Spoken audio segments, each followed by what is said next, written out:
Hello there, my name is Brett Doleman. I'm an ST4 trainee and chair of MERCAT, and I'm here to do a talk on statistics for the FRCA exam. Now, all the topics I'm going to speak about have been mapped specifically to areas of the old curriculum, but being as though the exams aren't going to have changed much since the new curriculum's been introduced, then these should all be questions that are likely to appear on exams. So firstly, this is just a representation of everyone's feelings when it comes to statistics and the FRCA exam, and hopefully just by going through some of these points here, we can start to make you feel a bit better about getting statistics questions when it comes to the exams. So the first thing we're going to talk about is just some basic introduction into study designs in research, and most of you will be familiar with a lot of these, but it's worth just going over them so you're clear in your head the differences between them and the advantages and disadvantages of each. So this is something you commonly see, and it's called a hierarchy of evidence, and it basically ranks the highest quality evidence near the top, and that might not come out very well, but we've got their systematic reviews of randomized controlled trials at the top, randomized controlled trials second. There's then cohort studies, case control studies, case reports and case series, and then expert opinion at the bottom. Now, this is the textbook example that you need to learn for the exam, but there's probably a bit of debate about whether systematic reviews are really at the top of that there, and we'll come to that a bit later. And that'll also be addressed in one of my other talks as a part of this MERCAT Research Day. So the first type of study is case studies and case series, and some people may have been involved in these. So these are just essentially reports based on either single patients or groups of patients, and they're often used to report very novel observations, so something that's not been observed before, and stuff that's interested in terms of management of complex cases that may be relevant to get out there quickly. And the famous example of this being thalidomide causing burst defects. So that was published as a case report and case series. So that identified that problem, that medication, and brought it to the wider public. Now, these are the lowest quality evidence because anything you generate really from a single case or case series can't really be generalized to populations. Second type of study is cross-sectional surveys, which are essentially studies that collect data at one point in time. So, for example, you might want to know the percentage of diabetics currently in Derby versus Nottingham, and they can be used for identifying prevalence of disease, and they're quite easy to undertake, but they're not so good at understanding cause and effect relationships between diseases, and it's not particularly good for rare conditions because you need to study a lot of people in order to capture them. So case control studies, so moving up the hierarchy, these are studies where you take a group of participants and you look at them and they've already suffered the outcome. So in this example, we'd look at asthma, and then you'd compare them to a group of people who don't have asthma at that point in time, and then you can begin to look at risk factors between the two. So you could look at previous smoking status of parents, for example, and see the difference between the groups there. These are retrospective, and they're good at looking at multiple risk factors, and they're also good for rare conditions because you can already identify the people who have got the outcome at that point in time. They're cheap and easy to perform, but they are prone to bias, and one particular form of bias is called recall bias, and that's essentially where people tend to remember certain things, particularly if they think it's related to the outcome of interest. So, for example, with cigarette smoking and lung cancer, if you were doing a case control study and you looked at people with lung cancer, they may already know that smoking is a risk factor and be more likely to remember that they smoked at a particular time. And the converse can be true in that people might not want to recall particular risk factors that they think are risky, such as drug use, and they may be unwilling to declare things like that. But again, these are pretty bad at proving cause and effect. And one of the famous examples of a case control study was, again, looking at cigarette smoking and lung cancer. So the next type of study is called a cohort study. So this is where you take a group of people who haven't got a particular condition at one point in time, and you may want to look at a particular risk factor. So going back to the famous example, we would look at cigarette smoking and risk of lung cancer. So you would take a group of people, some of which smoke and some of which don't smoke. You'd then follow them up for a period of time, and in relation to lung cancer, that would have to be many years in order to see whether they developed that condition and whether that was more likely to happen in people who smoked. So because you're taking people who don't have the condition, it is better when you're looking for causation. However, you can tend to lose some participants if you're following up for a long period of time. So again, with the lung cancer example, you may lose people who have moved out of the area or people who have died in follow-up and you haven't captured them, and therefore this can cause something called attrition bias. One thing to note as well is this is also observational research, so it's prone to something called confounding, and that's where a third variable is related to the outcome and it's unevenly distributed between the two groups. So it could be that actually in the example of lung cancer, when they did the original studies, it may not be smoking that's the risk factor, but other activities that are associated with smoking, such as alcohol, and there might be more people who drink more alcohol in the smoking group, and therefore that would be a confounding variable. The problem with cohort studies, though, is again, they're not very good for rare diseases, in which case you would need a case control study. So randomized controlled trials, and these are the gold standard for testing the effect of interventions. But some research questions can't be answered with an RCT, and again, to draw on the previous example, you can't randomise people to smoke or not smoke and then assess whether they go on to develop lung cancer. The problem with RCTs is they are expensive, they are hard to set up and conduct, and they can be done badly. So you can conduct a randomised controlled trial, but if you don't undertake things like randomisation or you don't use placebos and things like that, then you're going to produce a very low quality randomised controlled trial, and therefore that's prone to problems. So randomisation helps reduce selection bias, and blinding helps reduce placebo effects, and that can be particularly an issue in very subjective outcomes such as pain. In terms of the types of randomised controlled trials, Phase 1 trials are small groups where you're looking for particularly nasty adverse events, and that comes after animal studies. So there was a famous example of a immunological treatment that they used that caused some participants to die in that very small sort of Phase 1 trial.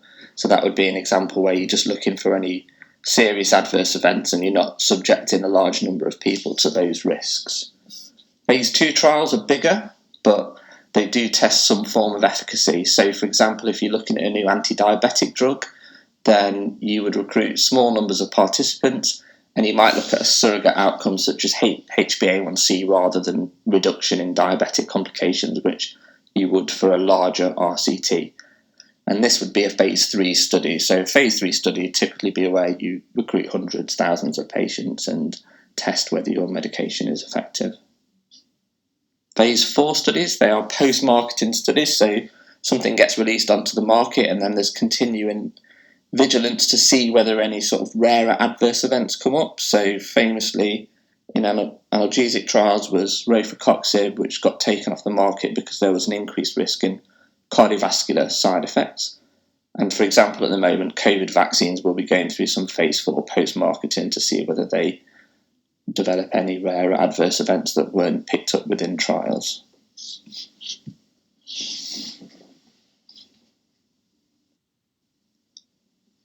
So I'm going to talk briefly now about meta-analysis because I've got a separate talk on that, so if anyone wants to see that in a bit more detail, then that will be covered there, but I'm just going to go over it briefly now. So a meta-analysis strictly is a statistical combination of a group of studies that you have identified via a systematic review. And all a systematic review is that you use reproducible systematic methods to try and find every study on a particular research question.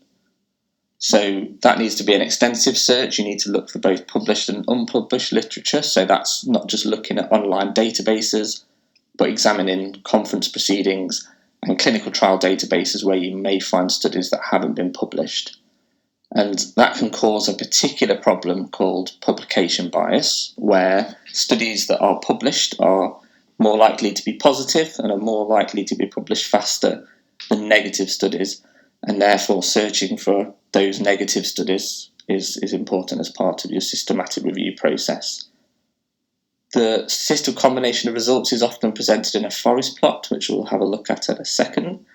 And going back to our hierarchy of evidence, this was the highest level of evidence at the top of the hierarchy. However, I would argue that is not true, but for the sake of the exam, that's where that sits. So here we've got a forest plot, and you can see on the left-hand side, we've got the names of the studies with the year in which they were conducted. We've then got the number of events and total that occurred in each group. And in the next column, there's the percentage weight of each study, and generally that's based on how large the study was. So that tells you how much they contribute to the analysis. And then over on the right-hand side, you'll see some dots and lines. The lines represent 95% confidence intervals, which we will come to talk about a bit later. The dots in the middle are representing the effect estimate within that study. So in this case, it's the risk ratio for that particular study, and the size of the dot is relative to the weight, so how much it influences the overall. And then the black diamond at the bottom is representative of the overall effect once we combine those studies together.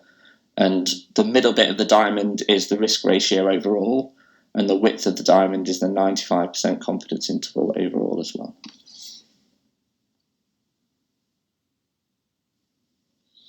And this is, we have a funnel plot displayed here. So we were speaking earlier about publication bias. So this is one potential way to try to identify publication bias.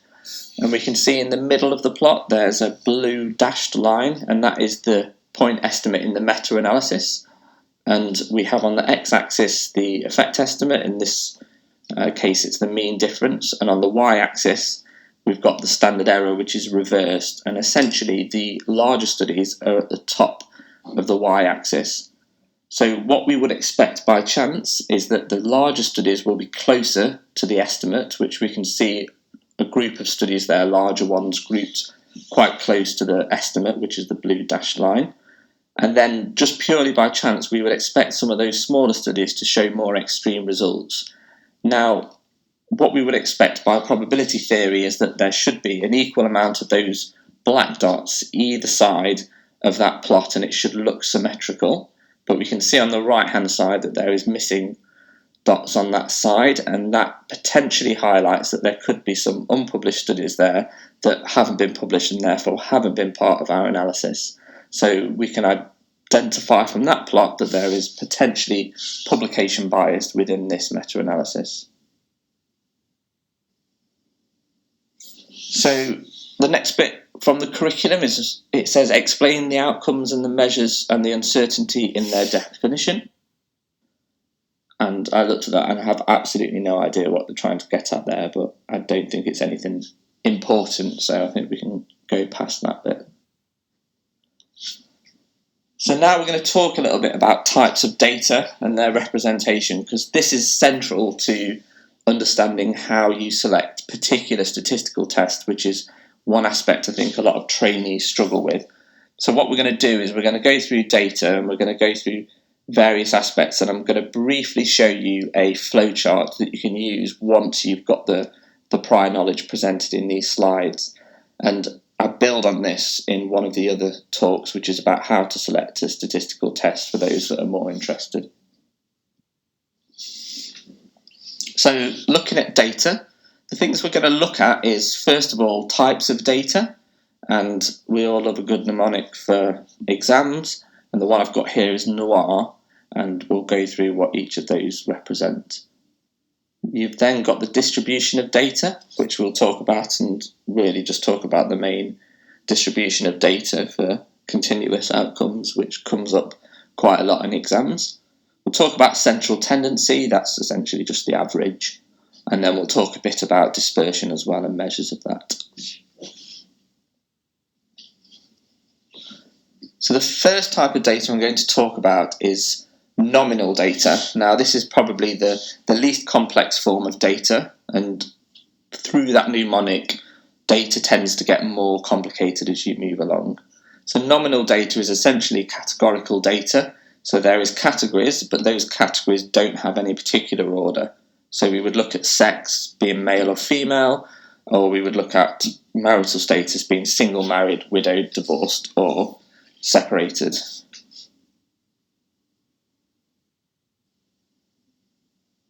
So looking at ordinal data, so observations there can be recorded in categories, but there's not much of a mathematical relationship between those categories. So a classic example that we come across is ASA grade. So ASA grade, we would say from 1 onwards, but you can't have an ASA grade of 1.5, but 2 is worse than 1 and 3 is worse than 2. But you can't say that 4 is twice as bad as 2, if that makes sense. So interval data. So the classic example of interval data is the Celsius temperature scale. It basically means that each point on this scale is equal to another increase in that point. So, for example, in the Celsius temperature scale, if we go from 5 to 6, that is the same difference as between 8 and 9.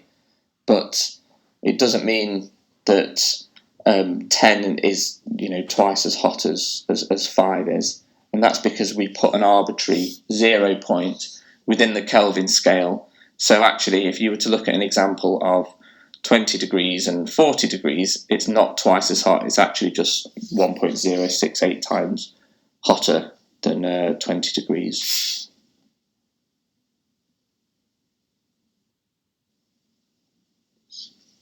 Ratio data, so this is the most complex form of data. And just to go back to the example of interval data, the example for ratio data would be Kelvin. So we take away that arbitrary 0 point on the scale and we look at Kelvin. And with Kelvin, we can then start to use sort of mathematical operations in order to play about with the data. So, you would say 40 Kelvin is twice as much as 20 Kelvin. And that doesn't actually apply to the Celsius scale.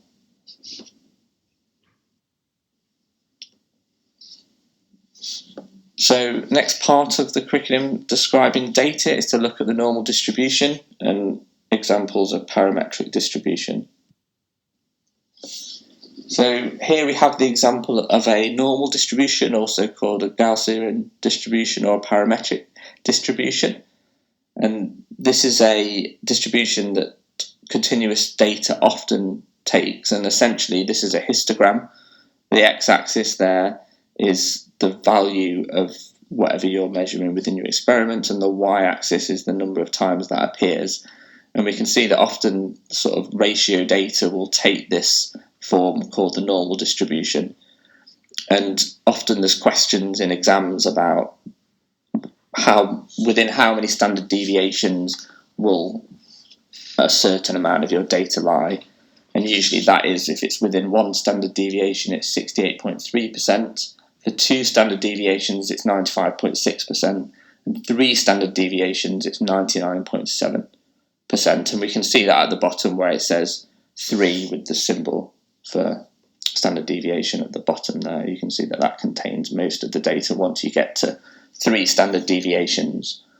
And the other classic example you get when you get a normal distribution is that the mean, median, and mode are all the same.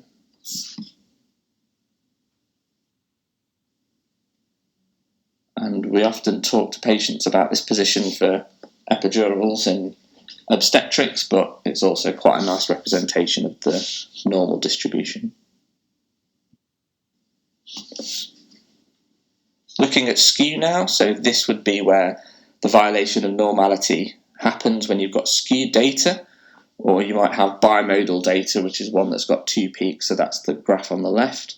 And on the right-hand side, it's just useful to get into your head what positively skewed distribution is and a negatively skewed distribution is. So if we look at that top one, the positively skewed distribution, your mode, which we're going to come to later, which is the most frequent one, is going to be on the left. You're then going to have the median coming next a bit further along that line. And then finally, you're going to have the mean, which is going to be the furthest right of all them points because it's being dragged by that tail of extreme values. And as we'll discuss later in skew, using the median is the most appropriate form of central tendency. And now we're going to talk about that central tendency, and we're going to talk a bit about how to express variability in your data. So the mode, that is just simply the value that occurs most. Again, we've looked at normal distribution. It's going to be the same as the median and mode. We don't tend to use it so much, so I wouldn't focus too much on that. It's just important to be aware of what it is. The median, this is where you take all of the data and you put it in order, and then you find the middle value or the middle point of two values if you've got an even amount of values in your data set, and then you take the midpoint as the median. And this is central tendency that's best for skewed data because it almost disregards those really extreme values that can bring the mean out of line with what the measure of central tendency is.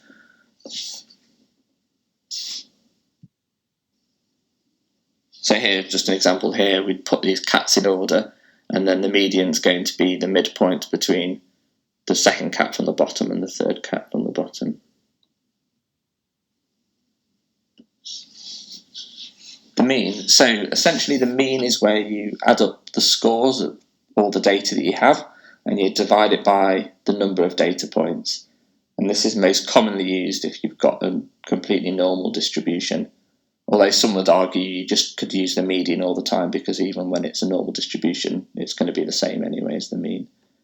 But it is susceptible to outliers, so we looked at that slightly with that skewed graph where those extreme values on the tail of the positive skew are going to make the mean a bit out of kilter with the median. So standard deviation is essentially how variable your data is, and the formula below is used to calculate the standard deviation. So what you do is you take each value within your data set and subtract the mean, which will generate some positive and negative numbers. So you then square each of those, and then you add them all together. You then divide it by your sample size minus 1, and then after that you take the square root of that to reverse the squaring that you did before. If data skewed, however, you could use the interquartile range instead, which is essentially the middle 50% of all the values within your data set once you've put them in order. So the first part of this part of the curriculum is explaining what the null hypothesis is. And the second one is recall simple probability theory and the relationship to confidence values, and we'll talk a bit about all of that now. So the null hypothesis. The null hypothesis is a hypothesis that essentially states that there's no difference between the groups. So what we're going to talk about now is when you come across things like p-values, we often talk about something called null hypothesis statistical testing, which is what we tend to do with p-values. So what we do is we state a null hypothesis and we say there is no difference between the groups. The p-value then gives us the probability of achieving the results we've observed, or more extreme, if there was no difference between the groups, i.e. the null hypothesis is satisfied. So for example, if we got a p-value of 0.95, then there'd be a 95% chance that we'd observe those results if there was no difference between the groups, and therefore we could say we're pretty confident that there is no difference between the groups because we've calculated the probability of achieving those results if there was no difference between the groups. However, what we tend to do in practice is we then look for a low p-value, so we look that there's a low probability that the results we've observed means there's no difference between the groups, and we then reject the null hypothesis if that p-value is of a particular value. And by standard, this tends to be 0.05. However, that's come from historical things. It doesn't really mean too much, in that if you have a p-value of 0.05, 0.06, then it's not really that much different from 0.05. So it's got quite a bit of critics in terms of using that, but it's persisted throughout research, so it's important that you're aware of that as a means of rejecting the null hypothesis. However, there is an alternative to p-values, and this is something called the confidence interval, and we've come across that slightly when we looked at the forest plots for meta-analysis.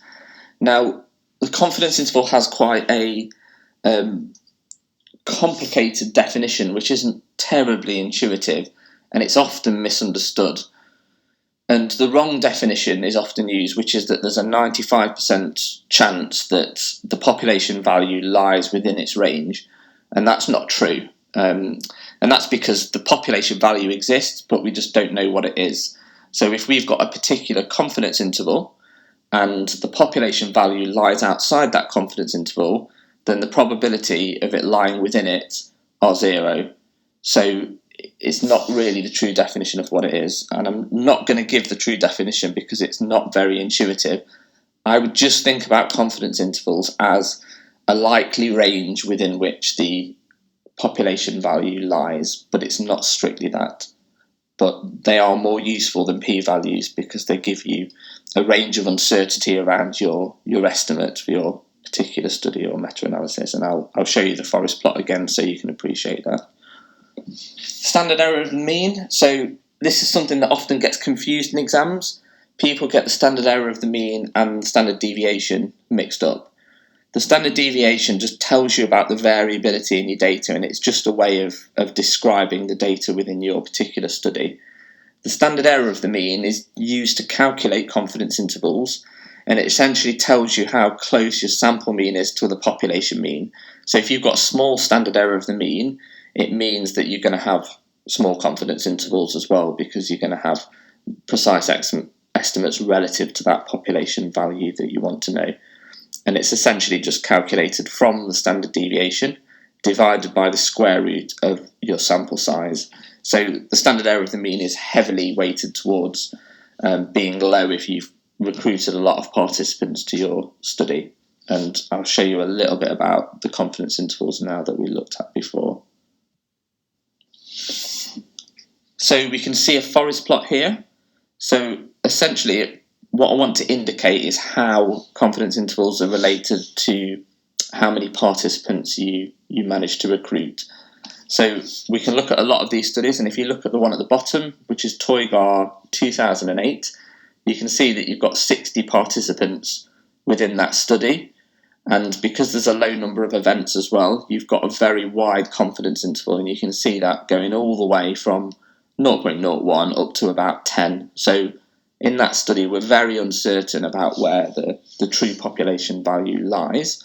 However, if we combine all of those participants, if you look at the black diamond at the bottom, because we've increased our power, which means we've got more participants, then the confidence interval is much narrower. And from this plot, you can see one of the benefits of meta-analysis in that you can combine all them studies, and many of them on their own would not have been what we describe as statistically significant because they cross that black line in the middle, and that is the null effect. So combining all those studies together that were probably a bit underpowered, we can get an overall result which might show benefit, and the classic example of that is steroids for preterm labour and lung maturation.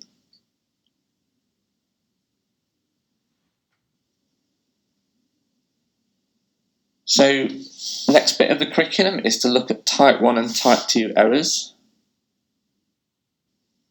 So a type 1 error is finding a difference between the groups when one does not exist, and that is the equivalent of finding an innocent man guilty, or if you want to think about it as false positives and false negatives, that would be a false positive. So there's no true difference between the groups, but you've found one in your study, and that tends to happen if you do a lot of statistical tests, because we're dealing with probability, and the more statistical tests you do, the more chance you've got of finding a difference that doesn't exist. Then there's type 2 errors. This is where you find no difference between the groups when one exists. So this is finding a guilty man innocent. And this tends to happen if you've not recruited enough participants within your study, and therefore you've not got enough power to detect a difference in the group where one may exist. So the next part of the curriculum talks about explaining the choices for simple statistical tests for different types of data. And I've got another talk on this, which goes into a slightly more detail, but does repeat a lot of stuff we've discussed. And it's really just showing you that if you've got knowledge of some aspects of data and some very basic concepts, that you can use flowcharts in order to decide what test to use for the data that you've got in front of you. And this works for exams too. So you can either watch that other talk, or there's a link there to that on YouTube. So when asked to choose which statistical test to use, this is the common reaction from trainees, and a lot of people hate this sort of stuff when it comes to exams, but I'm going to attempt to try and make you feel a bit better about it. So the first bit of data that you need to know in order to use these flowcharts is something about variables. So we talk about independent variables, and that tends to be the variable that we manipulate within a study. So we might want to look at a study looking at the effects of sex, whether you're male or female, and result on the FRCA exam. So our independent variable would be sex. That's the thing that we manipulate within the study. And the dependent variable is also called the outcome variable, because that's the outcome that we measure. So for that particular study, that would be the FRCA exam result. Next, we need to know about what type of question we've got within our study. So this is related to the hypothesis, and this tends to be due to two different things. So the first thing is, do you want to know about differences between two groups within your study on a particular thing? And I'll go back to that previous example. Do we want to see if there's a difference between FRCA scores between male and female participants? And then the other type is, sometimes you want to know, is there a relationship between two variables? So for that, we could look at, is the duration of sleep prior to an exam related or correlated to FRCA scores? Then we need to look at the types of groups we might have within a particular study. So we often describe some groups as being independent, and this is essentially mutually exclusive groups. So before, we might talk about males versus females on FRCA scores, and then being two different groups. Whereas we talk about repeated, paired, or dependent groups. They're all different terms for the same thing. And that essentially means the same group measured at 2 or more points. So we could take a group and exercise them on day 1, give them an exercise program, and then we could exercise them again 2 weeks later and see what their VO2 max is. And that would be essentially taking the same group at 2 points. And that has an influence on what sort of test we will use.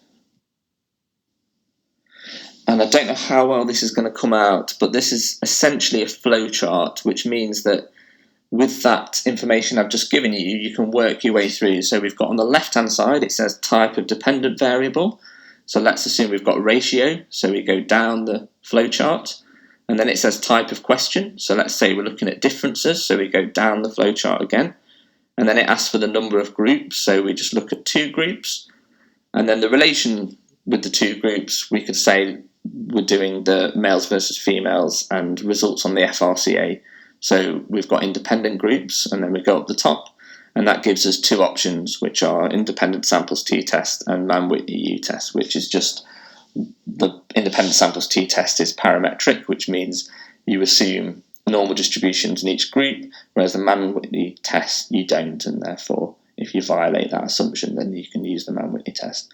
So I just really wanted to illustrate that as an example of how, with a bit of basic statistical knowledge, you can use flowcharts to find the correct test. And often if you just play about with a few things and exam questions and work through this flowchart, some of it might begin to stick a bit more than learning random facts, which is obviously a bit more difficult to remember. and this can be used in practice. And the other talk I've got as part of the research day goes into this in slightly more detail, but probably does repeat a lot of what I've just said.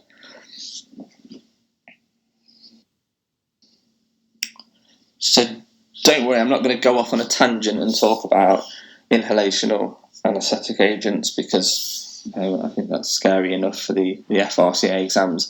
What I really wanted to do is basically reassure you that being worried about statistics should be less of a concern than some of the other stuff that we're expected to know for the exam. So here I've just got a chart of various sort of properties of inhalational anaesthetic agents, and we can see there's a lot of random facts and random information to use there, with lots of columns on the left hand, lots of columns and lots of rows on the left hand side, and lots of information that we need to remember, which is all very abstract and just needs to be learnt rote, I'm afraid.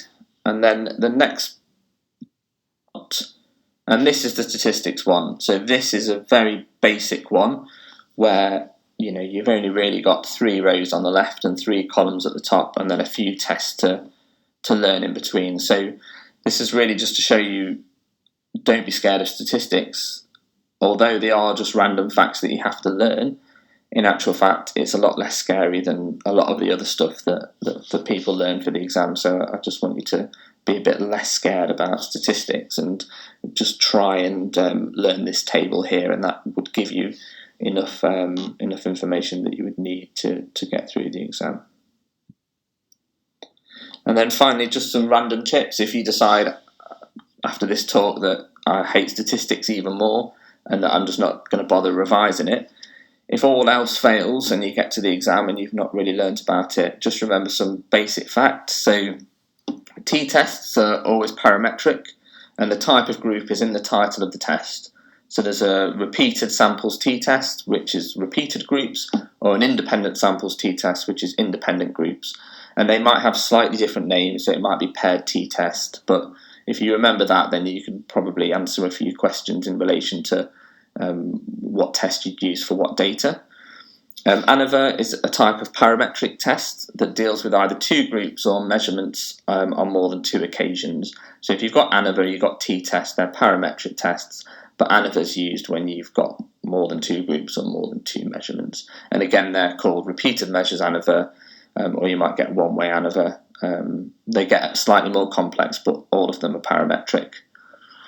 Correlation, so just remember that Pearson's is parametric, so P and P is easy to remember, and the other one is Spearman's for non-parametric. And then just as a really basic thing, it's not a great rule, but if all else fails, many of the other basic statistical tests, if they've got an eponymous name like Fisher's Exact, Mann-Whitney, Wilcoxon and Kruskal-Wallis, and you're being asked about non-parametric and parametric, they're usually non-parametric. Okay, so that's it. I've tried to condense as much as I can in a fast talk, because I know that we've given you quite a few options of things to do on this day, but hopefully this has helped with your FRCA statistics revision. And as you've probably noticed now, I've stuck a few cat pictures in there to try and make statistics more interesting, although that's quite a difficult task to do in reality. So thank you for listening. I obviously can't take questions as this is a pre-recorded talk, but I hope you find the day useful, and I hope that talk has made statistics slightly less scary than it was before. Okay, thank you.